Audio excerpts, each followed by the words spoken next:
Buongiorno, ben ritrovati, prima edizione di Antenna 3 in questo mercoledì 15 maggio. C'è molta cronaca che ci aspetta in questa ora e mezza, molti ospiti. Allora subito chiederei alla regia di inquadrare l'home page del Gazzettino, perché la notizia di giornata è la chiusura indagini rispetto al femminicidio di Giulia Cecchettin, che sarebbe stato premeditato secondo la procura. Filippo Turetta va verso il processo. C'è una sfilza di fatto di capi di imputazione contestati a Turetta in questo momento.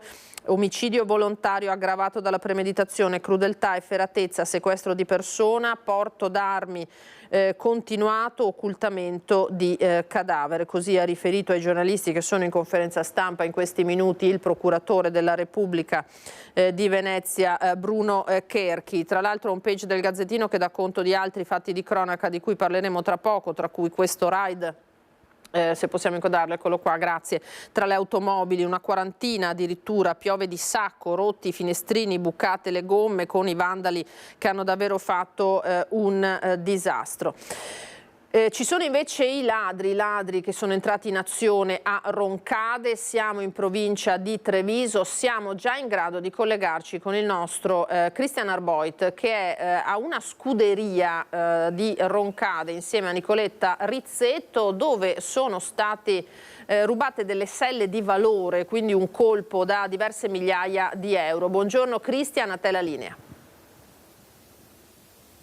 Sì, buongiorno Lina, anche da parte di Nicoletta Rizzetto per la parte tecnica. Ci troviamo in aperta campagna a Roncade in via Longhin, in una scuderia molto nota qui in zona, la scuderia della Rosa Bianca, che è molto frequentata dagli appassionati, anche da bambini. Ci sono tanti cavalli, ne vedrete qualcuno probabilmente in questo collegamento, ma la piaga è sempre quella dei furti. Nei giorni scorsi vi abbiamo raccontato di furti in abitazione, dei furti in azienda, soprattutto nella zona di Mogliano, con l'esasperazione degli imprenditori, e poi appunto ci sono anche dei furti particolari come questo, che si è registrato probabilmente nel weekend. Dico probabilmente nel weekend perché il presidente di questa scuderia, che è un'associazione sportiva dilettantistica, Dennis Foltran, che è qui con me, si è accorto soltanto ieri, se non sbaglio, Presidente, buongiorno, di questa mancanza, di questa importante mancanza. Certo, ieri avevamo il solito tour di lezioni e ci siamo accorti che mancavano completamente tutte le selle, cioè 13 selle tra inglesi e americane, finimenti. Hanno rubato tutta la roba di valore, cioè la roba con poco valore, scarso valore, è rimasta qua. Siamo certi e consci che l'istituzione, i carabinieri faranno le loro indagini e si risolverà a breve, sperando di ritrovare solamente. È una sola la sella che ci siamo legati effettivamente, cioè un regalo prima di una morte di un nostro caro, e quindi quella sarebbe importante ritrovarla. Le altre, anche se sono 20.000 euro, vadino, però questa è proprio fondamentale per noi.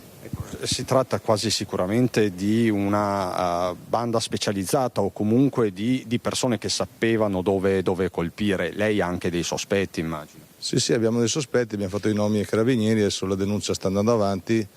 Ci sono le abbiamo 11 telecamere, abbiamo la cellula del GSM, della telefonia qui, e quindi faremo dei controlli incrociati e si arriverà a chi ha fatto il furto. Quindi dall'analisi incrociata di videosorveglianza, se non sbaglio sono 11 le telecamere. Sì, 11 telecamere sì, nel nostro perimetro qua, e quindi sì, non vedono all'interno della nostra scuderia, ma vedono dappertutto, quindi gran parte si vede, almeno trovare il frangente dove arriva queste persone, questo gruppo di persone, penso 2, e prendono la roba e la caricano nella macchina, ecco. Anche perché Lina, via Longhin è una strada chiusa sostanzialmente, quindi insomma non dovrebbe essere difficile recuperare perlomeno il frame dell'auto utilizzata. Secondo lei un'auto di grosse dimensioni o un furgone addirittura? Una station grande oppure un furgoncino, hanno usato un strumento grande, cioè ieri siamo andati in prestito di 5 selle e nella macchina 5 selle 2 persone stavano strette, era una classe A. Cioè ci vuole una station oppure un furgone grande, ecco. Ecco, diciamo che lei ha questi sospetti, ci sono stati probabilmente dei soggetti insomma così sospetti per l'appunto che... Sicuramente gente che ha frequentato qui, perché per entrare qui bisogna conoscere l'area, bisogna sapere dove teniamo le selle e bisogna sapere che io non ci sono, cioè nel weekend io normalmente sto con mio figlio e quindi non ci sono. Tra l'altro le selle si trovavano all'interno di questo capannone, è la prima volta che succede, lei in qualche modo si fidava, non erano conservate in luoghi chiusi. Ecco. Cioè sono 20 anni che ho i cavalli e quindi non ho mai avuto un furto di nessun genere e trovarsi in una situazione, cioè ok la spazzola può sparire, il sottopancia, l'agnellino, ma 13 selle è una roba assurda, cioè una roba, cioè neanche uno va a pensare aspetta che assicuro le selle o faccio, cioè non abbiamo assicurazione, non abbiamo niente. Crediamo nella solidarietà della gente, cioè ai miei amici, tutta la gente che mi conosceva, delle selle usate che ce le ha là in magazzino, che ce le portino, cioè noi oggi siamo nella cacca, diciamo, ecco. Perché appunto siete anche un'associazione sportiva dilettantistica, fate anche parecchie attività con i bambini, sappiamo anche quanto l'ipoterapia sia importante, insomma lei fa questo appello, chi può, chi ha delle selle usate, sì, almeno nel frattempo. Almeno nell'inizio, cioè nell'immediato, poi sicuramente ne compreremo, però oggi siamo proprio così, senza selle, con lezioni da fare, dei corsi eccetera eccetera. Abbiamo degli amici, però tante volte non bastano, ecco. L'altra sua speranza è quella di recuperare perlomeno questa sella che ha un valore affettivo. Posso chiederle a chi appartiene? Appartiene alla mia ex fidanzata e gliel'ha regalata il papà prima di morire, quindi è molto importante. E quindi insomma almeno quella vorrebbe recuperarla. Sì. E senta Foltran, è successo questo furto, cosa si prova nell'immediato? Lei mi diceva che in 20 anni non era mai successo, no. Quindi si sente violato. Sono amareggiato perché sicuramente era una persona che conoscevo e io mi fido sempre di tutti, e do fiducia a tutti, aiuto tanta gente e una roba così uno non se l'aspetta mai, cioè è un colpo al cuore. Ieri che mi hanno detto dove sono le selle, dove le hai messe, cioè pensavano che io avessi spostato il materiale da un'altra parte e l'istruttrice mi chiama e fa Dennis non ci sono, ma neanche la mia, no, neanche la tua, e quindi qua ci hanno rubato tutto. Abbiamo fatto una corsa, siamo venuti a casa, abbiamo reperito le selle per la lezione della giornata e dopo abbiamo fatto tutte le constatazioni dei fatti, cioè hanno rubato tutto, tutta la roba di valore, cioè. Ecco, quindi a maggior ragione se è qualcuno che ha frequentato la zona, magari un conoscente, magari qualcuno che conosce anche la vostra attività, si metta una mano sulla coscienza. Speriamo che siano molto furbi, cioè che abbiano lasciato a casa il telefono o almeno proprio lontano, perché i carabinieri con le indagini che stanno facendo sicuramente troveranno chi si è avvicinato a casa mia nel weekend, quindi dopo da lì partirà tutto quanto una serie di denunce eccetera eccetera. Grazie davvero Dennis Foltran, presidente della scuderia La Rosa Bianca qui in via Longhin a Roncade. Grazie davvero per questa testimonianza. Con Nicoletta Rizzetto vi restituisco la linea. Grazie a Cristian Arboita e Nicoletta Rizzetto, grazie naturalmente al signor Foltran, davvero incredibile ormai quello che succede a livello di furti, razzie ovunque, e a questo proposito ci spostiamo a Mogliano dove c'è stata una raffica di colpi in azienda. Questa non è purtroppo una novità, le aziende vengono spesso e volentieri prese di mira addirittura nelle stesse zone industriali, nelle stesse strade, vie, per diversi episodi magari che si consumano nella stessa serata, nella stessa nottata. Siamo a Mogliano appunto, via Torricelli, via Da Vinci, spariti tablet, denaro, orologi di valore, computer. Con gli imprenditori rabbiosi non sappiamo, dicono, più cosa fare.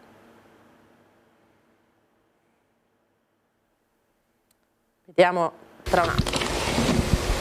Queste le hanno sventrate da fuori e con una mano sono entrati da qui, hanno tolto, c'era questa sbarra fra le maniglie, hanno alzato questo sempre da fuori perché si passa con una mano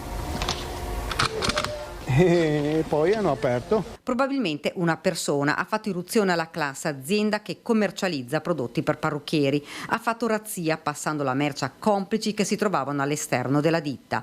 Un colpo lampo è rimasto dentro un paio di minuti. Sono andati in ufficio a prendere direttamente da un cassetto delle chiavi di un sgabuzzino che abbiamo di sopra dove c'erano dei soldi e degli assegni dei clienti, più degli effetti personali, orologi, borse, eccetera, eccetera.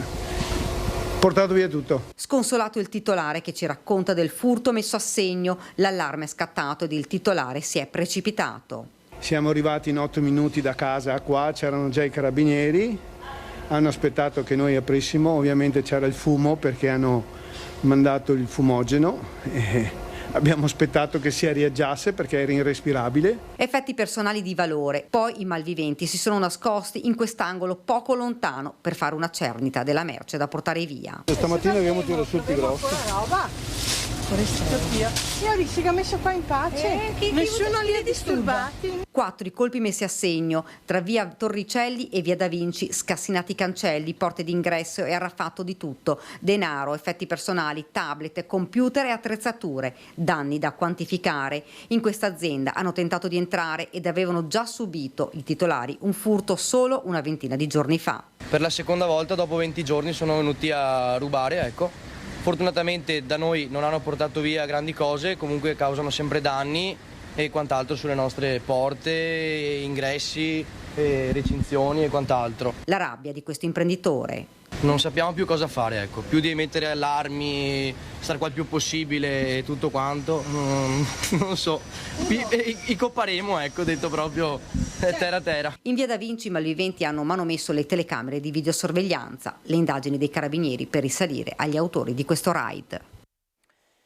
Episodi appunto che si susseguono, vi leggo un'agenzia battuta poco fa a proposito di ladri trasfertisti, anzi rapinatori in questo caso, perché i carabinieri della stazione di Villasmundo, siamo nel Siracusano, hanno arrestato un 33enne pregiudicato in esecuzione di un ordine della Procura Generale di Bologna per un cumulo pene. Deve scontare 6 anni e 7 mesi di reclusione per essere evaso dai domiciliari nel 2014 e per diverse rapine commesse tra Emilia-Romagna, Veneto e Marche nel 2020.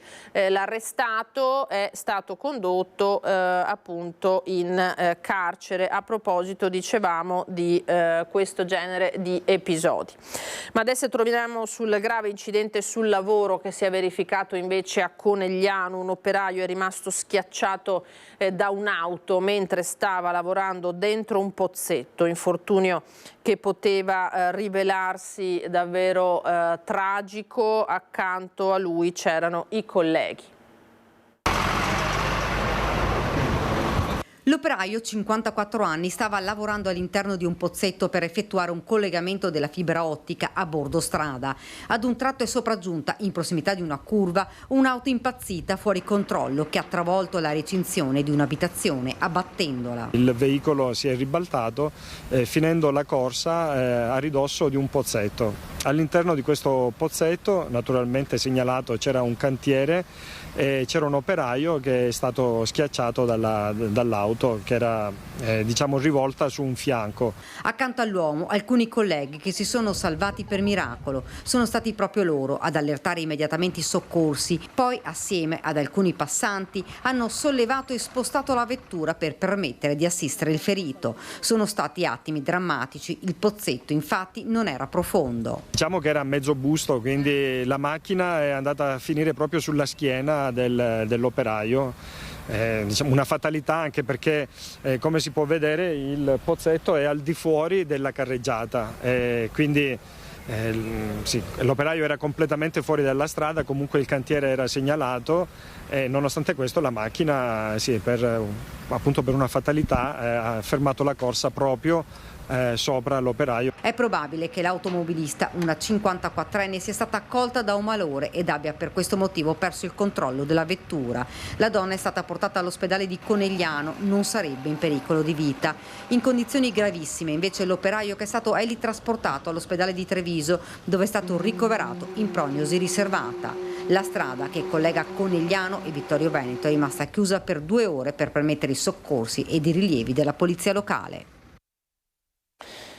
E veniamo all'incidente costato la vita a una giovane, siamo a Cervarese, l'incidente sabato sera, la corsa in ospedale, 3 giorni di agonia. Purtroppo Valentina Renzo, veronese, non ce l'ha fatta, era un influencer nota in rete, tantissimi i messaggi di cordoglio. Non ce l'ha fatta la 26enne di San Giovanni Lupatoto nel Veronese, protagonista di un drammatico incidente. Sabato scorso Valentina Renzo si è spenta all'ospedale di Padova, dove era ricoverata da sabato dopo l'incidente in cui è stata coinvolta insieme ad altri 2 amici, un ragazzo e una ragazza. Fin da subito erano apparse gravi le condizioni di Valentina e del ragazzo, mentre l'altra giovane era stata portata ad Abano con ferite lievi. L'incidente sabato alle 20:40, quando l'auto, una BMW, con i 3 giovani a bordo, era finita fuori strada sul rettilineo in via della Croce nel comune di Cervarese Santa Croce, al confine con il comune di Teolo. Valentina Renzo, conosciuta su internet anche come Valentina Car, era un influencer e tiktoker appassionata di motori. I suoi canali social erano seguiti da migliaia di followers. Il mio obiettivo, si chiedeva sul suo profilo Instagram, creare un team di guida al femminile. Sulla sua pagina anche un video in cui si riprende mentre partecipa ad un corso di drift, una tecnica di guida molto spettacolare che crea evoluzioni e sgommate con l'utilizzo anche del freno a mano e della frizione.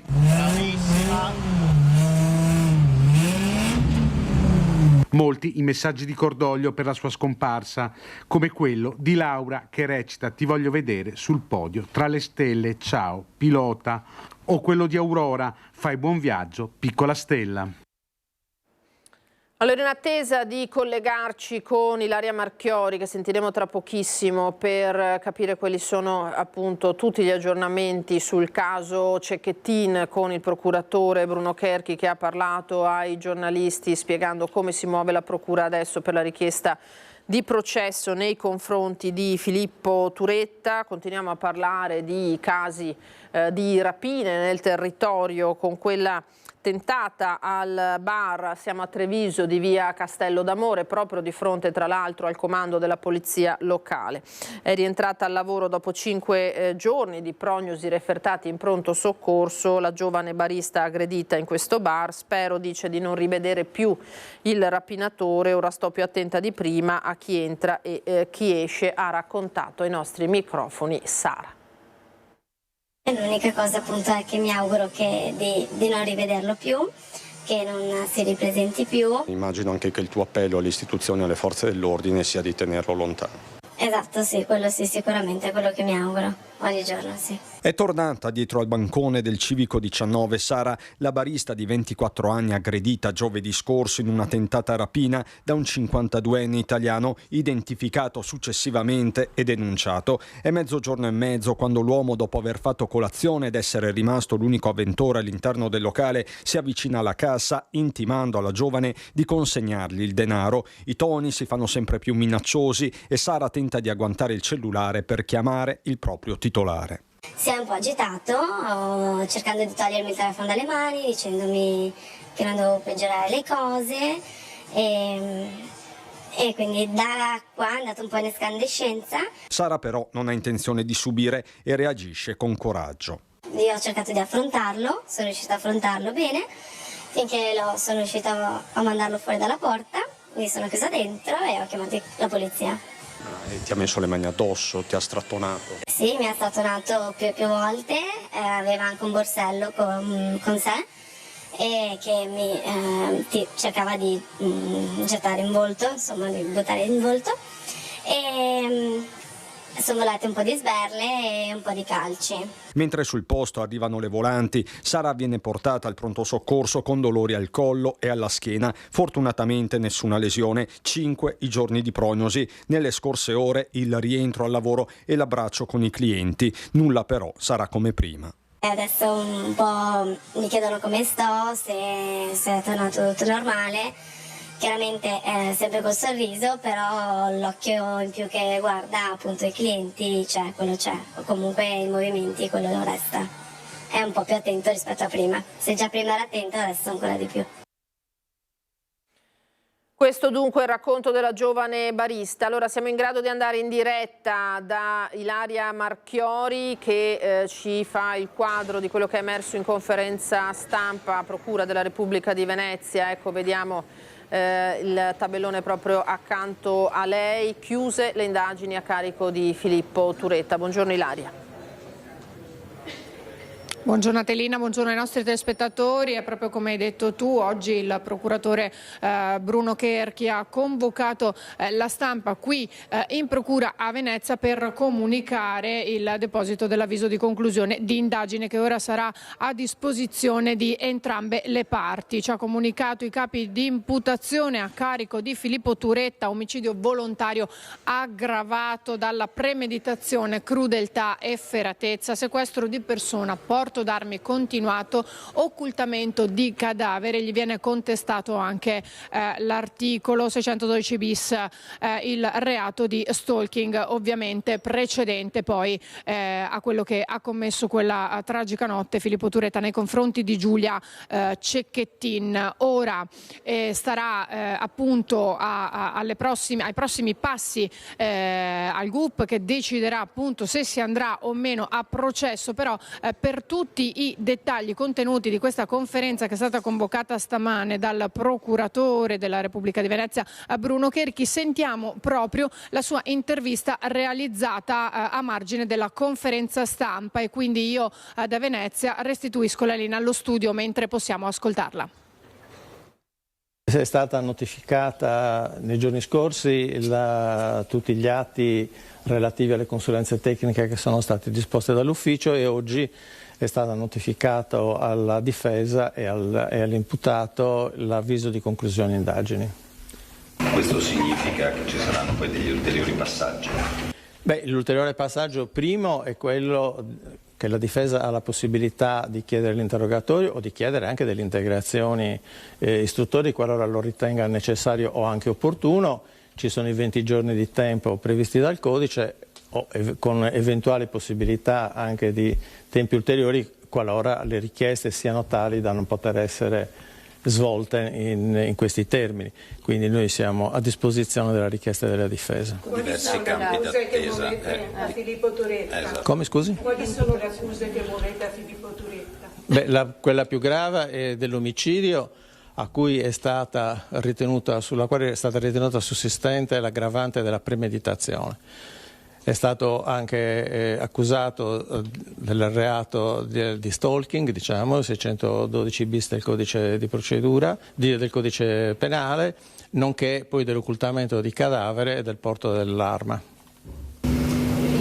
Ecco, e appunto grazie alle consulenze tecniche si è potuto ricostruire che ha effettuato delle ricerche anche in internet e sui luoghi, si è munito di cartine, di materiali. Sì, questa è alla base della contestazione della premeditazione.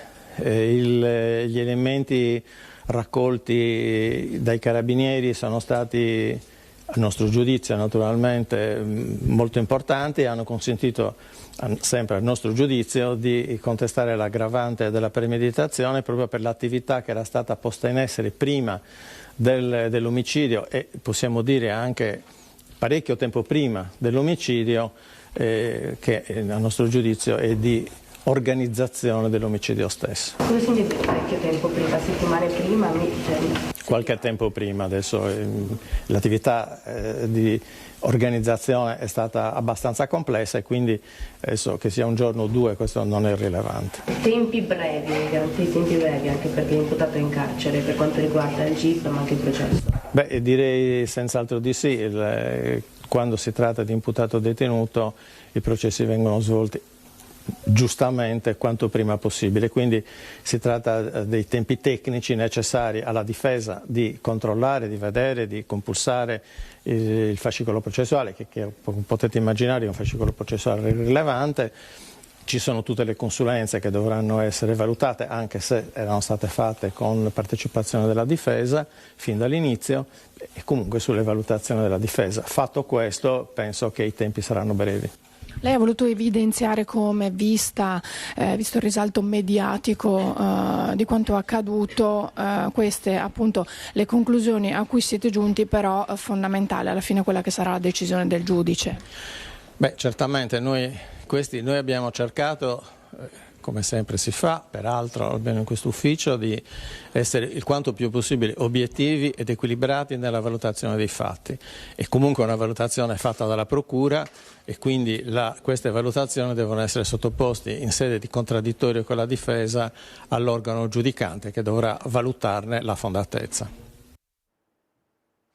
Queste dunque le dichiarazioni del procuratore Cherchi. L'avete sentito, contestata dunque la premeditazione a Filippo Turetta per la morte di Giulia Cecchettin. Si va verso il processo, naturalmente la procura chiederà il processo e, come ha sottolineato il procuratore, non ci saranno riti alternativi, riti abbreviati per Turetta, si andrà a un regolare processo. Torniamo a parlare di rapine. Abbiamo sentito poco fa la testimonianza di una giovane barista di Treviso. Adesso andiamo all'intervento che è toccato ai carabinieri in un centro commerciale di Vicenza. Rubati 3 capi d'abbigliamento. Una volta scoperta, la donna ha preso a calci e pugni l'addetto alla vigilanza, con i militari che l'hanno arrestata in flagranza per rapina impropria. Arrestata in flagranza per rapina una 48enne ucraina gravata da precedenti di polizia. Tutto è successo a Torri di Quartesolo, all'interno di un centro commerciale in cui la donna, in un negozio di abbigliamento, dopo aver strappato le placche antitaccheggio, si era appropriata di 3 capi di vestiario. Dopo aver oltrepassato le casse con la merce nascosta, è stata fermata dal personale addetto alla vigilanza, che le ha chiesto di consegnare la merce. A quel punto, vistasi scoperta, ha reagito violentemente contro l'addetto alla sicurezza, aggredendolo con schiaffi e pugni, ed è stata bloccata. I carabinieri intervenuti hanno accertato la dinamica dei fatti e recuperato i capi di abbigliamento, restituendoli al responsabile del punto vendita. L'autrice della rapina impropria è stata arrestata in flagranza di reato.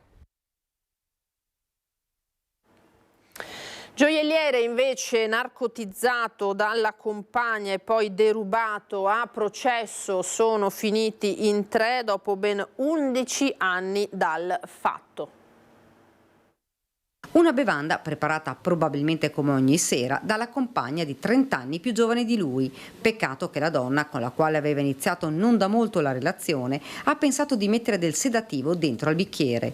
Poi ha atteso che l'uomo, un gioielliere di San Zeno, si addormentasse ed è scattata la trappola. La donna, assieme a 2 parenti, si è impossessata del telecomando che azionava l'antifurto del negozio e delle chiavi della cassaforte. Poi avrebbe arraffato gioielli per un valore di 30.000 euro. Ad accorgersi di quanto accaduto all'uomo, una volta rientrato in negozio, aprendo la cassaforte. La porta dell'ingresso e della cassaforte erano regolarmente chiuse. Da qui i primi sospetti verso la donna. Le indagini hanno poi portato a lei e ai 2 complici, uno dei quali tuttora irreperibile. I fatti sono avvenuti nel 2013. Il processo, iniziato 11 anni dopo, è stato aggiornato a giugno prossimo. A Padova invece licenza sospesa per un bar al cui interno la polizia ha trovato in più occasioni giovani intenti a consumare non solo bevande ma anche stupefacenti. Droga tra i frequentatori di un bar. Il questore Marco Dorisio sospende per 30 giorni la licenza di un esercizio di Via del Cristo a Padova. Si tratta del locale alla Pergola. Il provvedimento è stato notificato da personale della squadra amministrativa della Questura Patavina. Di fatto viene sospesa la licenza di somministrazione di alimenti e bevande al titolare del bar. Il provvedimento a seguito di sopralluoghi della polizia che hanno trovato giovani in possesso di droga all'interno del locale. In particolare, nel corso di un controllo effettuato dagli agenti della squadra mobile, sono state trovate nella sala biliardo posta al piano rialzato del locale 4 persone che stavano facendo uso di sostanze stupefacenti e si era proceduto quindi al sequestro di alcune dosi di hashish e marijuana a loro carico. Sempre nella medesima sala, nel mese di febbraio gli agenti della squadra mobile hanno trovato altri ragazzi, tra cui una ragazza minorenne, intenti a far uso di droghe. A supporto della decisione di sospensione della licenza vi sono anche numerosi controlli di avventori effettuati da personale dell'Ufficio Prevenzione Generale e Soccorso Pubblico e della Polizia di Quartiere, nel corso dei quali sono state identificate persone gravate da precedenti di polizia e penali per reati contro la persona, il patrimonio e connessi al fenomeno dello spaccio di sostanze stupefacenti.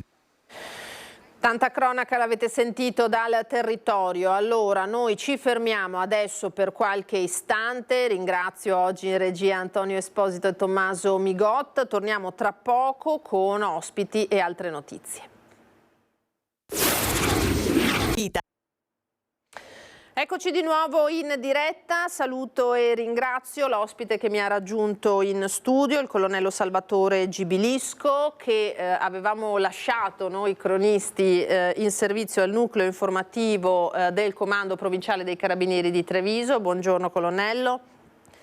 E adesso invece si occupa già da qualche anno ormai di fare il formatore di fatto rispetto a un tema molto importante, la cultura della legalità negli enti pubblici in particolare, colonnello, che è un tema di strettissima attualità naturalmente quando si parla di anticorruzione, antimafia eccetera, in particolare antimafia che interessa purtroppo ormai anche il nostro territorio già da diverso tempo. E quindi intanto volevo chiederle appunto come è arrivato a questo incarico. C'è stata una naturale evoluzione perché lei già al nucleo, no? Si occupava di queste tematiche, è così? Sì, ho lasciato l'Arma nel 2021, mi occupavo di terrorismo interno e internazionale e anche di antimafia. E poi dopo qualche mese il sindaco di Treviso mi ha chiamato proprio per collaborare con la pubblica amministrazione, con il comune in materia di anticorruzione. Ecco, qual è il suo ruolo appunto adesso? Dunque, cosa fa un formatore? Dunque, formatore in tema di legalità e anticorruzione. Mi spiego meglio. Lavoro con 3 comuni, Treviso, a seguire Castelfranco e Mira. E sono anche dei centri grossi, insomma. Direi che sono dei centri importanti. E formo anche le rispettive polizie locali per quanto riguarda l'aspetto operativo. Dunque il formatore aumenta, accresce la conoscenza dei pubblici dipendenti, la conoscenza in materia di legalità e normativa antimafia. E ce n'è bisogno, mi par di capire, nel senso che magari nelle nostre realtà siamo abituati diversamente, insomma, no? Si danno per scontate determinate cose, poi ci sono anche delle normative che in teoria vigilano su questi aspetti, ma non basta. Le mafie, no? Sono state sempre considerate un problema di ordine pubblico da contrastare con manette e sentenze. Purtroppo sono ben altro e andrebbero combattute anche sul piano sociale, culturale ed economico. La lotta alla mafia da una parte richiede un'opera di prevenzione culturale costante, dall'altra la presa di coscienza e il coinvolgimento da parte delle comunità locali. Io dico, no, che oggi la mafia ha cambiato volto, è una mafia imprenditrice. Le mafie sono molto lungimiranti, le mafie sono scaltre. Aspettano che i riflettori si abbassino per colpire. Sono veloci, sanno bruciare i tempi, hanno delle strutture decisionali rapidissime. Per questo è importante la formazione dei dirigenti. Dunque serve una classe dirigente molto preparata, capace e competente. Noi dobbiamo cercare di infondere, di trasmettere la cultura della legalità, ma soprattutto creare una coscienza collettiva antimafia. E ci stiamo riuscendo. Ecco, che secondo lei non c'era finora? O magari appartiene ad altre realtà del nostro paese, apparteneva fino a poco tempo fa ad altre realtà? Sa, secondo me no. Per cui è un lavoro importante che dobbiamo fare tutti. Per i dipendenti pubblici è importante la motivazione, il senso di responsabilità, la condivisione degli obiettivi, delle informazioni, ma io aggiungerei in particolare la curiosità. Non bisogna mai dare nulla per scontato, mai nulla per scontato. Le faccio un esempio. In un importante comune la stessa persona ha portato ben 4 buste contenenti 4 offerte per la realizzazione di una grande opera.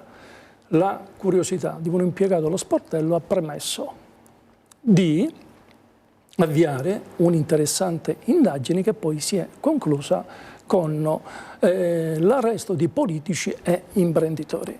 Dunque la curiosità, infondere curiosità è mai approssimazione, mai è superficialità, però bisogna approfondire le pratiche, anche i comuni, gli uffici devono dialogare tra loro. Dunque io direi che bisogna creare cultura, bisogna creare formazione, condivisione degli obiettivi, partecipazione. Non servono i protocolli, servono a poco. L'importante sono le risorse umane e finanziarie. Ci vuole uno spirito pubblico, una coscienza pubblica. Io lavoro con un gruppo di oltre 100 funzionari, dirigenti e dipendenti pubblici di ogni settore, da quelli palesemente più sensibili come forniture, acquisti, lavori pubblici, appalti pubblici, all'anagrafe e ai servizi sociali. Tutti dobbiamo fare squadra, tutti sono coinvolti, è un osservatorio multidisciplinare. Certo, perché appunto magari nei vari uffici non c'è questa coscienza, no? I dipendenti quando lei li incontra, che reazione hanno? Sono disponibili naturalmente a questo sforzo in più, sono magari presi anche di sorpresa della serie questa cosa non mi sarebbe venuta in mente, questo aspetto non l'avrei valutato, come accolgono questa sua figura? Guardi, io devo dire che ho imparato da loro, i dirigenti sono persone molto competenti, sono dei veri professionisti capaci e dunque ho incontrato loro persone responsabili ed insieme ci confrontiamo e poi io abbino il mio lato pratico alla teoria. Dopo tanti anni di esperienza, tanti anni di comando presso le compagnie, presso i nuclei, ritengo di aver acquisito una grande esperienza e questa esperienza la trasmetto ai dirigenti e voglio dire che tra di noi c'è un bellissimo rapporto, si cresce insieme. Certamente. E i risultati si vedono. Si vedono.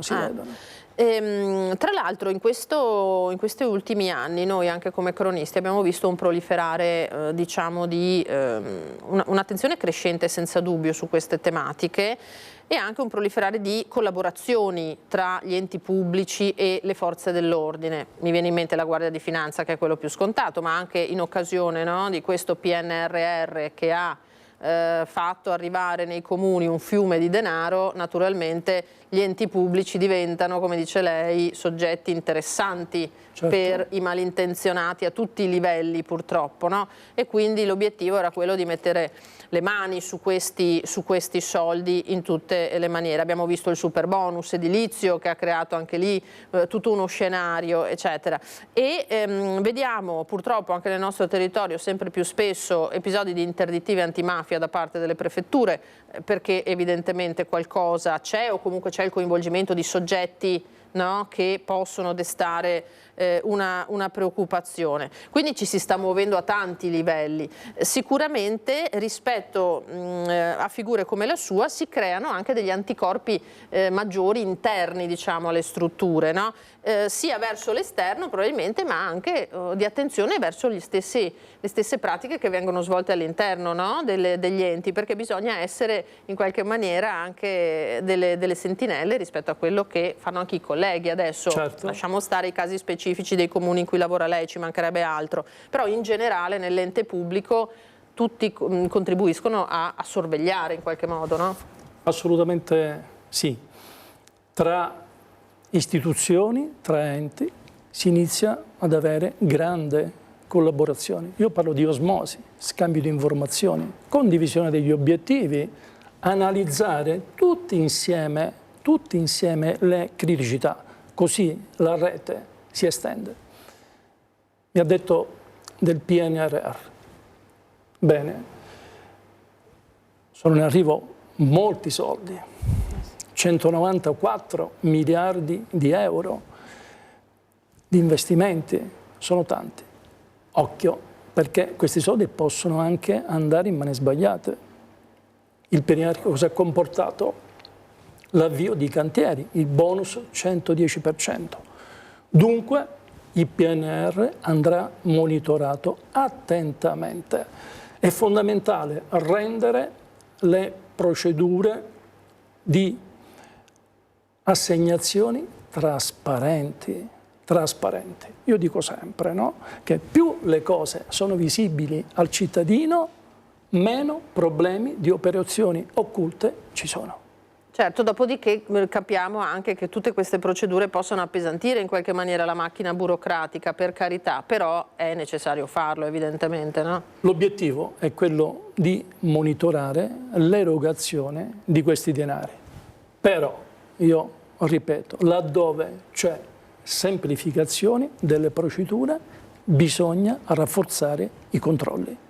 Assolutamente, perché appunto l'abbiamo visto questo, no? Purtroppo in tante circostanze il Covid è stato un colpo di spugna su questo, no? E i comuni sono in affanno, quindi servono dirigenti, come dicevo prima, preparati e competenti. E ce ne sono sempre meno, ma non preparati e competenti, personale proprio nei comuni, perché c'è anche questo tema della carenza d'organico. Allora chiederei gentilmente in regia di proporci un servizio che ha realizzato proprio la redazione di Padova su un protocollo legalità, siamo nell'ambito dell'edilizia, proprio per cercare di sorvegliare gli appalti il più possibile ed evitare il fenomeno, l'abbiamo sentito tanto criticato, no? Del subappalto a cascata nei lavori pubblici, che poi al di là di quelle che possono essere delle violazioni delle norme si può arrivare anche semplicemente a far scadere un po' la qualità, no? Anche della qualità del lavoro e delle persone, e mettere a rischio le persone che vi sono impiegate. Ecco, firmato appunto in comune tra amministrazione pubblica, sindacati e rappresentanti di categoria. Andiamo a sentirlo. Siglato un protocollo d'intesa tra comune e parti sociali per monitorare appalti, forniture e servizi, una risposta a fronte della nuova disciplina introdotta dal nuovo codice dei contratti pubblici in vigore dal luglio scorso. Risponde al cambiamento a livello nazionale del codice degli appalti e introduce delle regole che si dà al comune in quanto stazione appaltante per limitare e regolare lo strumento dei subappalti a cascata, quindi intervenendo sulla qualità del lavoro e per garantire l'applicazione dei contratti collettivi nazionali maggiormente rappresentativi. Soddisfazione da parte dei rappresentanti dei lavoratori. Un protocollo solido che va a vantaggio davvero di una economia più sana e meno fraudolenta. Questo protocollo darà delle risposte importanti e soprattutto anche veloci per quanto riguarda l'applicabilità giusta e corretta dei contratti collettivi nazionali di lavoro e quindi anche la possibilità di vigilare su questioni tanto sul penale quando ci sono veramente problematiche a questi livelli e anche su salute e sicurezza. Siamo il primo comune del Veneto a sottoscrivere un importante protocollo sulla nuova disciplina degli appalti alla luce delle modifiche intervenute nel luglio del 2023. Modifiche che avevano, secondo me, aperto eccessivamente la possibilità di una gestione degli appalti a cascata in maniera per certi aspetti pericolosa. Credo che il Comune di Padova, assieme a tutte le categorie produttive e alle forze sociali, abbia fatto un lavoro interessante, utile per chi? Innanzitutto per un controllo della legalità e della trasparenza. Utile per quanto riguarda la salvaguardia di quei lavoratori che meritano di avere i contratti collettivi nazionali di riferimento applicati e utile anche perché ogni qualvolta si restringe fino al punto di non dico cancellare, ma sicuramente ridurre in maniera significativa tutto ciò che non è lecito all'interno di un appalto, credo sia una cosa ottima e buona. Oltre ai sindacati, presenti anche le parti datoriali con Confindustria, CNA, Confartigianato ed ANCE, che sottolineano come sia importante la firma di oggi. Si vuole che il subappaltatore e l'appaltatore osservino entrambi trattamenti economici, quando il contratto di riferimento è il medesimo, che non creino presupposti per dumping, e soprattutto l'aspetto normativo ci porta a dire che il contratto va osservato non solo per la parte appunto retributiva, ma anche per la parte che riguarda la formazione, l'obbligo di frequenza di corsi presso le scuole edili e naturalmente anche tutti gli aspetti collegati alla sicurezza. Ecco qua, allora colonnello Gibilisco, ha ascoltato questo servizio, questo è uno dei tanti esempi, no, che ci sono nel territorio, cosa ne pensa? Beh, insomma, il Veneto è una realtà molto evoluta, quindi vanno bene i protocolli, però come dicevo prima serve anche dell'altro. Si parlava prima del sistema degli appalti. Il sistema degli appalti, adesso abbiamo il nuovo codice degli appalti. Il sistema degli appalti è un nodo cruciale, io direi per anni sottovalutato e per anni complici le ristrettezze economiche e finanziarie. I comuni spesso hanno assegnato al massimo ribasso. È un sistema che io critico aspramente. Le faccio un esempio. Solo un'impresa mafiosa può costruire con un ribasso del 30-40%. Che significa? Che poi l'opera non sarà più conforme al progetto. E le dico, acqua e terra, cemento depotenziato, tondini in ferro inferiori alla media, operai in nero o sottopagati. Questo è un segnale importante, per cui no all'istituto, no alle procedure di gara del massimo ribasso. Esatto, quello è già un campanello d'allarme, no? È un campanello d'allarme. Senta, ma appunto situazioni a rischio ce ne sono tante. Allora noi abbiamo citato questi ambiti che sono quelli in cui purtroppo ci sono più soldi che circolano, diciamo, no? Ma ce ne sono probabilmente anche vari altri aspetti appunto di situazioni a rischio che lei pone come esempio quando incontra i dipendenti pubblici. Sì, quando incontro i dipendenti pubblici menziono le situazioni a rischio. Le faccio sempre degli esempi. Cambi di residenza frequenti. Spesso alcune concessioni di residenza possono trasformarsi in consenso elettorale e condizionare le elezioni, come è accaduto ad Eraclea, dove l'ex sindaco Mirko Mestre era stato eletto con un pacchetto di 81 voti dei casalesi. Un altro esempio, le partite IVA che nascono e a volte nascono e muoiono troppo in fretta. Quante persone lavorano in un cantiere? Cosa fanno? Quali sono le imprese affini e collegate? E di chi sono? Le faccio un esempio. Un'impresa sconosciuta, per esempio, che arriva a San Biagio di Callalta da Crotone o da Vibo Valentia o da Gela, e improvvisamente partecipa a molti appalti e ottiene molti piccoli lavori. Certo che è una situazione a rischio, è un campanello d'allarme. Per dire, a Treviso, era nel periodo che io da poco avevo lasciato l'Arma, un consorzio in odor di mafia era costituito da 54 imprese nate in un anno. 93% delle quali con sede legale al sud Italia. Sono campanelli che fanno rumore. Dunque, anche i suggerimenti che io do ai comuni, collaborate con le camere di commercio per monitorare i mutamenti negli assetti societari. Perché 54 imprese che nascono in un anno, bene, è duretta, quindi bisogna monitorare. E poi è successo quel che è successo. Ma infatti lo scambio di dati, no? L'interazione tra banche dati è una prassi che è stata avviata, ma senza dubbio avrà delle sue anche difficoltà pratiche, però al giorno d'oggi al cittadino viene da pensare: ma come, ci sono disponibili online tutti i dati che si vogliono, previo accesso naturalmente, questo genere di verifica dovrebbe essere più semplice oggigiorno, o no? Certo, per gli appalti non c'è ancora, sembra strano, ma non c'è ancora una banca dati. Per quanto riguarda, come dicevo prima, le certificazioni antimafia, assolutamente sì. Però è il Friuli che in esperimento qualche anno fa ha provato a mettere una banca dati.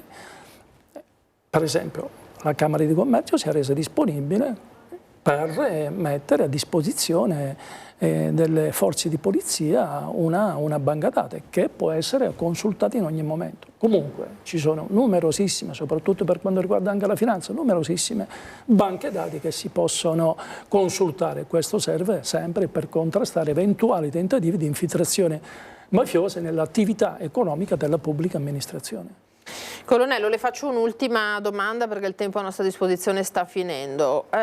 Qual è da questo punto di vista, sotto questi aspetti di cui noi abbiamo parlato finora, lo stato di salute del Veneto? Come sta il Veneto su questo fronte?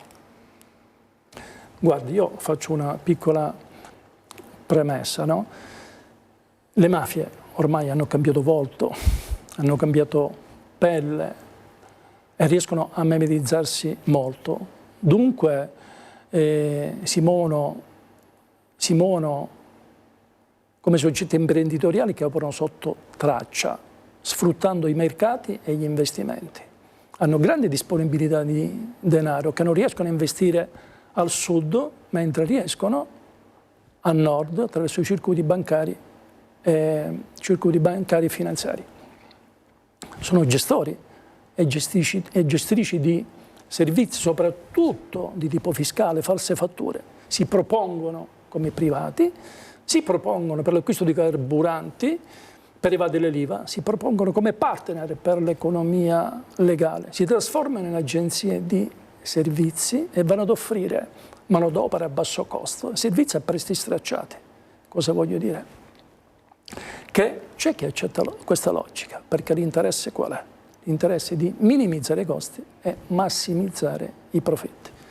Per quanto riguarda il Veneto non è terra di mafia, ma la mafia è presente. In Veneto è presente. Infatti parliamo di radicamento. Le infiltrazioni rappresentano un fenomeno di tanti anni fa. È un termine che poteva essere utilizzato prima, oggi assolutamente no, perché la mafia oggi si estende in maniera stabile a macchia di leopardo. Le mafie sono un'impresa e come ogni impresa che vuole essere vincente diversifica i propri investimenti. Quelli leciti, tra virgolette, non li può fare certo al sud, perché ormai l'economia, le imprese, soprattutto le imprese, è ormai in grande difficoltà. Dove vengono fatti gli investimenti? Là dove l'economia è fiorente, dove ci sono capitali, c'è ricchezza, dove c'è opulenza, ma dove c'è opulenza c'è criminalità. Dunque la mafia si è evoluta. Cosa significa? Significa che i nipoti dei mafiosi di una volta, oggi, hanno studiato, sono diventati professionisti. Famosi colletti bianchi. I colletti bianchi. Hanno frequentato anche università di prestigio e, come diceva lei, oggi sono liberi professionisti a disposizione del clan. Chi? Commercialisti, consulenti del lavoro, notai, ovviamente non tutti, perché ci sono molte persone per bene, però bisogna sempre stare attenti. Quindi quello che dico sempre io, occhio, curiosità, assolutamente curiosità, non bisogna mai dare nulla per scontato. Benissimo, allora io ringrazio davvero tantissimo il colonnello Salvatore Gibilisco di essere stato con noi, formatore della cultura della legalità negli enti pubblici. Pensate quanto importante è questo aspetto. Grazie per essere stato nostro ospite, grazie colonnello. A lei, grazie, buona giornata. Allora noi adesso, stia pure qui un secondo che lanciamo il prossimo contributo. Ecco, vedo, ditemi regia, andiamo da Federico Fusetti che vedo sotto la pioggia, eccolo qua. A proposito di legalità, Federico Fusetti in diretta perché ci sono stati dei raid a una quarantina di auto a Piove di Sacco devastate dai vandali, e quindi davvero un brutto risveglio per i residenti di questa zona. Ci dice tutto Federico, buongiorno. Buongiorno Lina, buongiorno ai telespettatori. Sì, avete parlato di legalità e insomma questo è un risvolto che colpisce comunque i cittadini, perché parliamo della cosiddetta microcriminalità. Io finisco in questo caso sono atti vandalici, però colpisce perché insomma in poche ore, nel giro di una notte, a quanto pare una quarantina almeno di auto devastate, finestrini rotti, pneumatici tagliati, oggetti rubati dall'interno delle auto. Insomma, qui la gente davvero è infuriata, come stiamo rilevando io e Cristian Rocca Allende, che insomma stiamo facendo un giro qui per Piove di Sacco. In effetti le indagini sono affidate alle immagini di videosorveglianza, potrebbero essere quindi identificate a breve. Le persone, insomma, si pensa che siano più di una, ovviamente, essendo così alto il numero delle auto colpite. Quello che appunto infastidisce è che siano così tante, quindi un raid vandalico assolutamente ingiustificato. Pensate la rabbia di chi al mattino è andato a recuperare, a prendere l'auto magari per andare a lavorare, l'ha trovata danneggiata o con i vetri rotti o con i pneumatici tagliati. Davvero insomma un bruttissimo episodio, e insomma finché noi continuiamo a raccogliere informazioni da qui, vi lascio al servizio di Valentina Visentina, che fa proprio un po' il riassunto di quello che è accaduto. A voi la linea. Grazie alle telecamere di videosorveglianza comunale potrebbero avere le ore contate i vandali che a Piove di Sacco lo scorso fine settimana hanno distrutto decine e decine di auto, rompendo finestrini, tagliando gomme e rubando oggetti all'interno. Il raid potrebbe essere stato messo a segno da una baby gang che ha agito in più strade del comune della Sacisica, da via Marconi a via l'Europa, nel parcheggio di via San Rocco e vicino alla stazione delle Corriere, su viale Madonna delle Grazie. In via Botta danneggiati i mezzi di una casa di riposo, in piazzale Giambellino invece danneggiato anche il pulmino privato utilizzato come scuola bus. Circa una quarantina le denunce arrivate ai carabinieri di Piove di Sacco, che stanno svolgendo le indagini insieme alla polizia locale.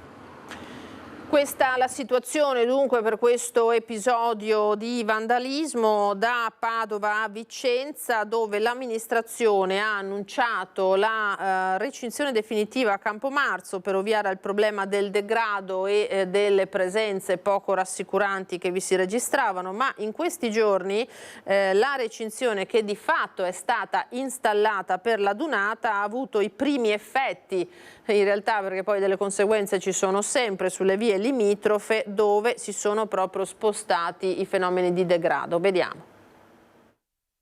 Qui è stato fatto un presidio militare, una zona invalicabile presidiata dall'esercito e quindi recintata, e quindi il fenomeno dello spaccio si è sicuramente spostato, e si è spostato nelle vie attigue di via Torino, di via Monteberico, e tanto che sistematicamente alla sera, verso le ore 18:30, sotto i portici si trovavano svariate persone di colore che quotidianamente noi li vediamo invece a Campomarzo che spacciano. La preoccupazione è che la recinzione effettivamente che verrà fatta definitivamente potrebbe portare a questo fenomeno che si sposta di pochi centinaia di metri, è vero? Ma presumo proprio di sì, nel senso che una recinzione, sebbene io personalmente sono favorevole, però dico sicuramente non sarà il modo per risolvere il problema, ma soltanto per spostarlo. Ero felice della festa degli alpini perché non ho visto nulla anche perché c'era il controllo della polizia, e quindi almeno in questi giorni di festa non ci sono stati problemi, si poteva girare tranquillamente. E invece adesso ieri sera sono uscita dall'ufficio tardi e mi sono scontrata con un gruppetto di 7-8 persone, e naturalmente devo tenere qualcosa in borsa per le evenienze. Non bisognerebbe, però ho la mia bomboletta spray. Ma poi ci sarà la recinzione di Campomarzo, quella definitiva, per cui qua bisogna provvedere in qualche maniera sin da adesso. Perché non crede che servirà a allontanare? No, li porterà proprio qua, a maggior ragione verranno qua. Perché qui sotto, a parte l'immondizia che c'è quando noi paghiamo 2 volte a settimana una signora che viene a fare le pulizie, perché sono cartacee, ci sono di tutto, biciclette abbandonate. Poi cosa succede? Succede che se tu vai a dirgli ai ragazzi, sì, non è atteggiamento questo, ti minacciano.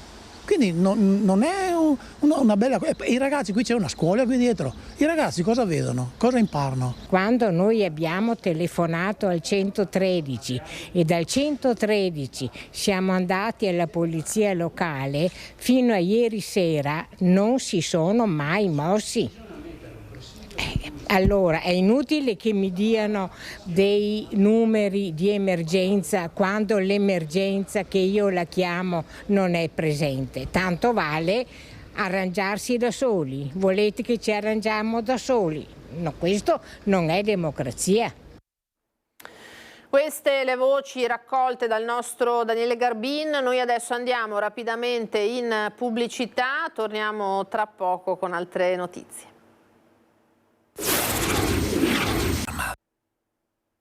Torniamo in diretta per questa ultima parte della nostra prima edizione, ben ritrovati, avremo altri collegamenti, altre notizie, ma alleggeriamo un pochino per parlare di paesaggi, di scatti meravigliosi che il nostro ospite, eccolo qua, Davide Busetto, buongiorno, ben trovato. Buongiorno a tutti. Davide, che noi conoscevamo come cronisti tempo fa per il suo impegno politico, siamo in par condicio, non ne parliamo, ma in realtà al di là di quello che è l'impegno politico, a 33 anni Davide, che è di Preganziol, quindi provincia di Treviso, ha fatto del suo hobby, della sua passione, che è la fotografia, un lavoro, è vero Davide? E ultimamente ci hanno incuriosito diversi suoi scatti, poi ne vedremo alcuni, che ritraggono il Veneto con i suoi paesaggi magnifici, dalle montagne fino alla laguna, e anche fenomeni particolari. Chiederei gentilmente alla regia di mostrare da PC questo scatto che ne abbiamo visti tanti nelle scorse ore, no? Questi effetti di questa tempesta geomagnetica di cui ci hanno parlato, che si è verificata nelle scorse ore. Uno degli scatti che io ho visto personalmente più belli è questo qui, realizzato proprio da Davide Busetto sulla piana del Cansiglio. Davide, ci racconti che genere di lavoro è stato questo? Perché poi tante tue foto che noi abbiamo visto in questi anni, anche una famosa che ritrae la città di Venezia con sullo sfondo le Dolomiti ben visibili, che qualcuno ha detto ma sarà un montaggio, in realtà è frutto di un lavoro fotografico particolare, è così? Assolutamente sì. Iniziamo dalla foto fatta qualche giorno fa sulla piana del Cansiglio. Ne stavo parlando con un mio amico che stiamo organizzando un viaggio in Islanda, un viaggio fotografico, e coincidenza ha voluto che invece di andare in Islanda è bastato andare a 50 km da qua sostanzialmente, e c'è stata questa notifica sul telefono che ci sono delle applicazioni che in qualche maniera ti aiutano, ti avvisano un po' prima in precedenza quando ci sono questi fenomeni, e in realtà il punto del Cansiglio è stato un po' obbligato anche per una via di altitudine, cioè il punto più in alto e più vicino a casa, perché sono fenomeni che possono durare anche poco, quindi ci siamo per via delle nuvole più che altro. E quindi niente, sono andato sul Cansiglio, ho fatto questa fotografia, poi durante la notte ne ho fatte anche altre, però la copertura nuvolosa è stata veramente molto importante, quindi è stata una delle poche che è uscita senza troppe nuvole, ecco. Quindi ci sono delle applicazioni, fammi capire, ma a livello meteorologico oppure che proprio avvisano voi appassionati di fenomeni che potrebbero essere interessanti da fotografare? Allora, premesso che questi fenomeni si avvengono, diciamo, con dei cicli di tot anni, quindi ci sono degli anni in cui è più facile vedere questi fenomeni, ci sono poi delle applicazioni che mandano delle notifiche quando sostanzialmente ci sono delle, in questo caso intense attività solari, che ti avvertono della probabilità di possibili eventi. Non vuol dire che si veda, anzi è un caso abbastanza, direi quasi unico negli ultimi 30 anni perlomeno. E niente, ti avvisa, purtroppo ti avvisa poco prima, non tanto prima. Quindi devi essere prontissimo. Devi essere prontissimo e speravi di essere libero e andare a fare le fotografie. Esatto, non è che siano cose che devono per forza collimare tutto in un colpo, siamo d'accordo. Allora, e qui tu quanto tempo hai impiegato? Nel senso, ti sei piazzato lì? In realtà in questa fotografia, data anche appunto la copertura nuvolosa che era abbastanza importante quella sera, non c'è voluto molto. per questa foto. È una fotografia di tipo 10 secondi di esposizione, quindi è una cosa abbastanza semplice, e in questi casi la natura fa tutto. Senti, ma dici di quella volta in cui, e adesso magari ce la dici tu, perché io non la so ancora, invece hai dovuto rimanere là un tot di tempo? Beh, ce ne sono tanti in realtà. Quindi, ecco, la fotografia, quella di Venezia, con le Dolomiti dietro, è una foto che per realizzarla è una fotografia che si fa dal Lido di Venezia.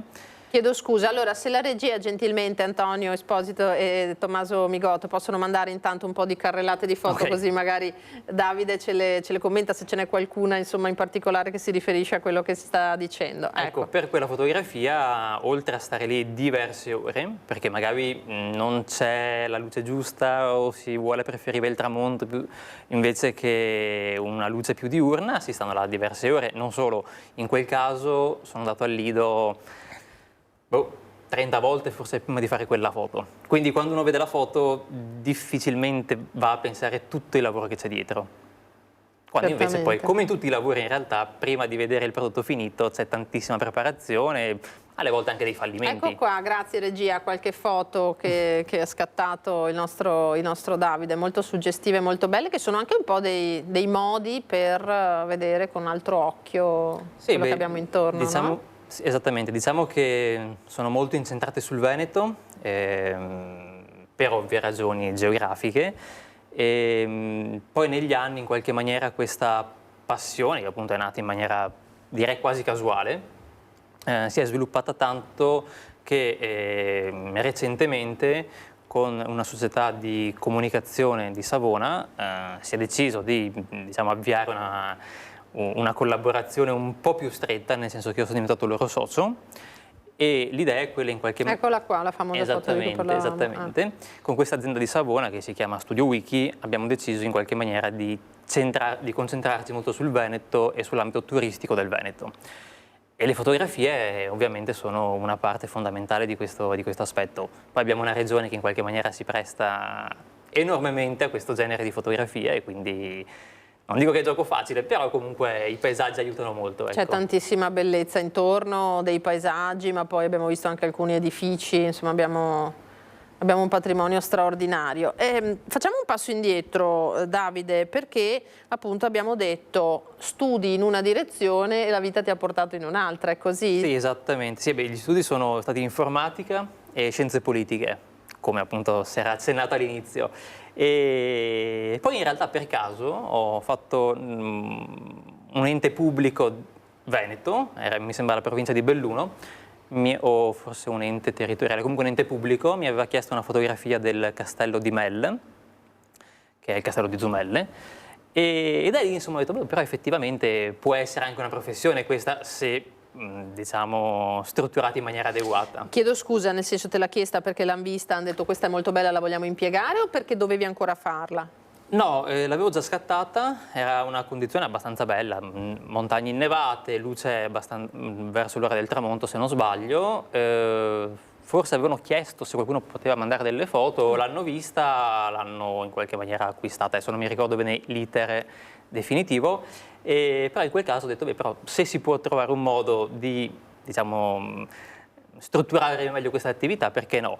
E poi appunto negli anni è diventato un lavoro a tempo pieno, molto incentrato sul turismo, ma non solo comunque, nel senso che alla fine da una parte c'è l'aspetto turistico, che è puramente di paesaggio, di architettura, ma allo stesso tempo si possono realizzare delle fotografie anche dei lavori, degli impieghi, tipo in questo momento sto realizzando insieme a questa società di Savona sostanzialmente una buona parte dell'archivio fotografico regionale di Regione Veneto, e in questo contesto si vanno a realizzare anche delle foto di lavorazioni che possono essere i merletti di Burano, o qualche giorno fa eravamo alla cozza di Scardovari per le cozze appunto, e quindi ti mostrano anche molte realtà che alle volte possono essere non conosciutissime e in qualche maniera invece vai a conoscerle e le vivi anche da dentro, quindi è una bella cosa.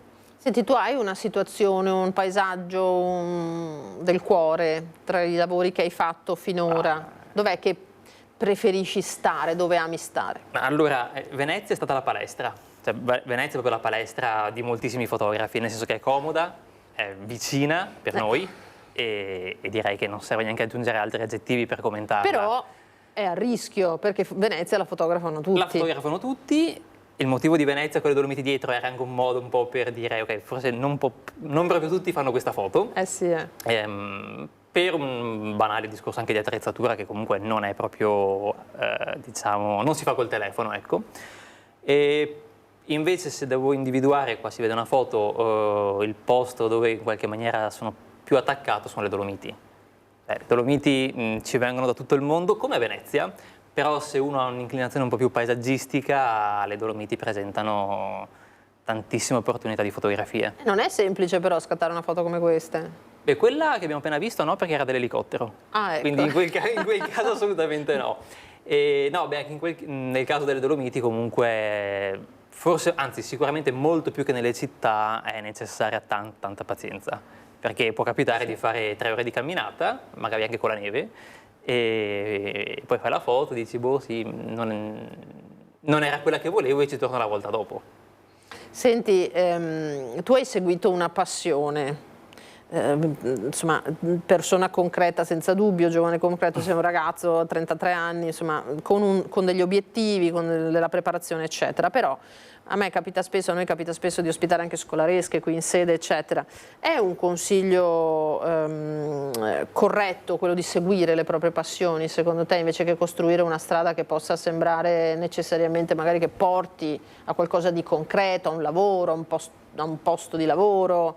È una domanda molto difficile, è molto difficile. Credo che comunque in molti casi, ad esempio la fotografia, è un settore che negli ultimi anni non passa un bel periodo, nel senso che comunque siamo costantemente bombardati da immagini, prodotte anche coi telefoni, che le fanno per certi aspetti bene, per altri ovviamente non possono Potrei dirti lo stesso delle riprese, noi che lavoriamo in televisione. Immagino. E, detto questo, se uno in qualche maniera magari ci vuole un po' di tempo, ma va un attimino a strutturarsi in maniera, diciamo, più articolata nel proprio lavoro, tipo la fotografia, io ho trovato in questa maniera l'interazione con il mondo da una parte del turismo e del fornire quindi delle fotografie in ambito turistico e allo stesso tempo di questi viaggi che adesso iniziamo a fare con un collega, iniziamo con questo in Islanda, in qualche maniera riesci a realizzare anche forse la tua passione, però non è semplice. No, infatti bisogna crederci, essere anche magari consapevoli, no? Di quello che sappiamo fare. Assolutamente sì, e non avere mai paura di dover imparare qualcosa di nuovo anche in ambito fotografico, nel senso che tendenzialmente quando uno inizia a fare le foto ha una prima fase in cui sembra di non sapere nulla e forse non sa nulla appena inizia. Dopo un mese sembra che sai di sapere tutto e dopo invece 2 mesi ti rendi conto che quel tutto è comunque niente e quindi devi iniziare piano piano a conoscere un mondo che comunque è molto molto articolato. Senza dubbio, umiltà credo si chiami questa, ma vale per tutti i mestieri, no? Assolutamente è vero, sì. Davide. Io ringrazio tantissimo Davide Busetto di essere stato con noi, non vediamo l'ora di vedere anche i prossimi scatti che ci proporrai, Davide. Grazie infinite di essere stato nostro ospite.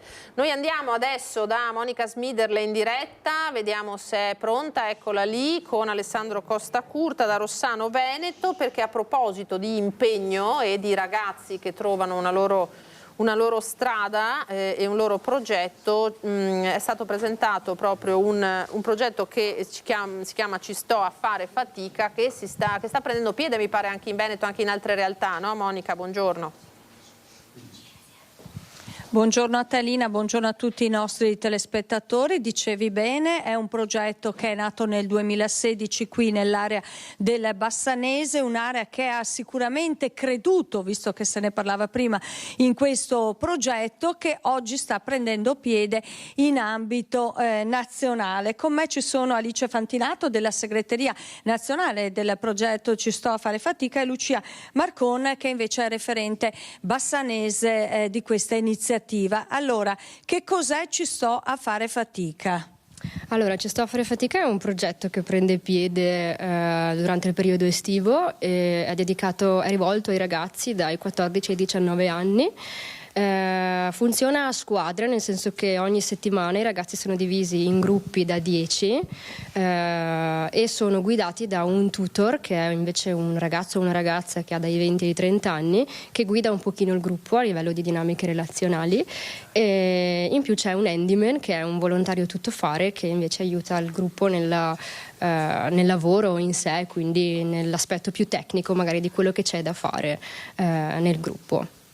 In questi anni abbiamo imparato a conoscere i ragazzi di Ci sto a fare fatica, che hanno questa maglietta rossa e si muovono a squadre nel territorio. Pensate che i numeri sono diventati davvero molto importanti? Sì, a livello nazionale quest'anno sono coinvolte altre 7 regioni oltre al Veneto e i ragazzi che parteciperanno ipoteticamente a questa edizione in tutto il territorio nazionale sono circa 8.500 in 300 comuni sparsi in tutta Italia. 16 comuni invece dell'area bassanese, con il coinvolgimento di circa 1.000 ragazzi. Sì, quest'anno con il contributo delle 16 amministrazioni comunali e di circa una trentina di sponsor di imprese locali riusciremo ad attivare 104 squadre per un totale appunto di quasi 1.100 ragazzi coinvolgibili. E quest'anno è la prima edizione che non gode di contributi di altre progettualità esterne, ma in cui il progetto è totalmente adottato dal territorio, quindi amministrazioni comunali e imprese territoriali che mettono risorse per i ragazzi dei nostri comuni. Ragazzi che sicuramente credono in quello che fanno, perché pensate che le iscrizioni si sono aperte a mezzogiorno, quindi che ore sono adesso? 13:23 e siamo già a quota? Siamo sicuramente oltre le 500 iscrizioni in tutta Italia, quindi questo è un dato che sempre ci assicura una buona partecipazione e che insomma ci dà riscontro rispetto al bisogno che hanno le famiglie e i ragazzi di un progetto di questo tipo, che vada a impegnarli durante l'estate in attività molto pratiche. Qual è la chiave di lettura? Perché tutto questo successo? Perché i ragazzi vogliono partecipare a Ci sto a fare fatica?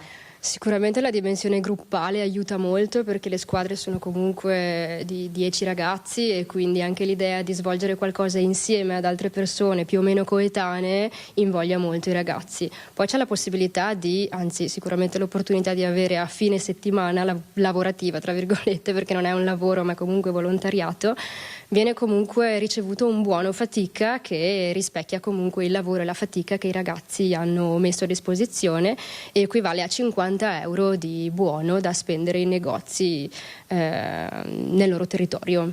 Ragazzi che hanno insomma voglia di mettersi in gioco, di lavorare per il proprio territorio. Che tipo di attività svolgono i ragazzi? Le attività vengono scelte dalle amministrazioni comunali in collaborazione con le realtà ospitanti, perché ospitano i ragazzi anche parrocchie piuttosto che scuole o associazioni del territorio che possono avere degli spazi da sistemare. Le attività vanno dalla pulizia, quindi parchi giochi, aree verdi del proprio comune, alla sistemazione delle giostre, ad esempio dei parchi giochi, oppure a traslochi e manutenzioni di ogni genere. Facciamo un appello, perché so che mancano tutor. Sì, per il Bassanese, quindi per i 16 comuni coinvolti, stiamo cercando tutor, quindi ragazzi della fascia d'età dai 20 ai 30 anni che possono mettersi a disposizione per gestire un gruppo di 10 ragazzi durante l'estate 2024, dal 10 giugno al 26 luglio. La disponibilità può essere anche di una sola settimana. Il progetto è divertente, è accattivante e si impara molto anche concretamente qualcosa da fare. Se appunto avete anche solo una settimana a disposizione, mettetevi pure in contatto con noi, trovate i nostri riferimenti nel sito cistoafarefatica.it, che è anche il sito dove i ragazzi si possono iscrivere. Allora la mostriamo anche la locandina, quella del progetto Ci sto a fare fatica, con l'appello a partecipare non solo come ragazzi dei vari gruppi del team, come partecipanti, ma anche come tutor. I numeri sono importanti, spazio ce n'è, viene garantita almeno una settimana giusto per ogni ragazzo. Esattamente, sì, ai posti a disposizione, se sono appunto disponibili, facciamo partecipare anche i ragazzi per più settimane, però sicuramente per una settimana c'è la possibilità di partecipare. Lina, questo è il progetto, Ci sto a fare fatica, si è appena conclusa la conferenza stampa di presentazione, in un'ora e mezza già 500 iscrizioni, insomma parte davvero con il piede giusto. Se ci sono domande noi siamo a disposizione. Grazie Monica, direi che sei stata esaustiva, grazie alle tue ospiti naturalmente, Alessandro Costacurta per la parte tecnica. Noi in chiusura facciamo a tempo a vedere un estratto di Ring di ieri con l'emozione dei canti delle Penne Nere, il coro Stella Alpina di Treviso che era ospite, ha partecipato con successo alla Dunata dei Record di Vicenza. Vediamo e soprattutto sentiamo questo piccolo estratto. Sul monte di Bassano noi ci daremo la mano, noi ci daremo la mano, ed un bacin d'amore, ed un bacin d'amore, ed un bacin d'amore. Davide Furlan, grazie davvero, il maestro del coro Stella Alpina, reduce dall'ultima Dunata, giusta la definizione, com'è andata intanto? È andata molto bene, non abbiamo fatto solo un concerto ma due, uno alle 6 e uno alle 9. Dall'alba del 16 giugno comincia il fuoco, l'artiglieria, terzo Alpini e su dalla via, Monte Nero a conquistare. Cristiano Furlan, buonasera ben trovato. a tutti. Sì. Che ci vuole dire? È stata una bella esperienza, ci siamo divertiti perché questa è la cosa più importante quando cantiamo tutti insieme.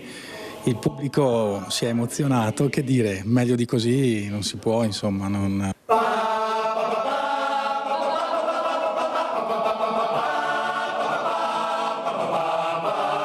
Monte Grappa, tu sei la mia patria, sopra te il nostro sole risplende, a te mira chi spera ed attende, i fratelli che a guardia ti stanno. Abbiamo visto questa massa enorme di gente, gli alpini, che 100.000 persone hanno sfilato, sono numeri incredibili. Ma penso che sabato sera saranno stati almeno 500.000 persone lì a Vicenza, quindi una cosa, abbiamo fatto più di 2-3 chilometri per entrare.